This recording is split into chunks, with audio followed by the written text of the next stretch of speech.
ஒன்றுமே இல்லாமல் துவங்கின என் வாழ்வு நன்மையால் நிறைந்துள்ளது. நான் இதற்கான பாத்திரன் அல்ல, இது கிருபையே வேறொன்றுமில்லை. நான் இதற்கான பாத்திரன் அல்ல, இது கிருபையே வேறொன்றுமில்லை. எபினேசரே, எபினேசரே, இந்நாள் வரை சுமந்தவரே.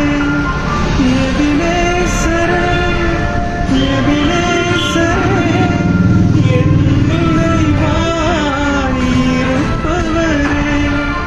நன்றி, நன்றி, நன்றி. இதயத்தில் சுமந்தீரே, நன்றி, நன்றி, நன்றி, நன்றி. ஒரு கருப்போ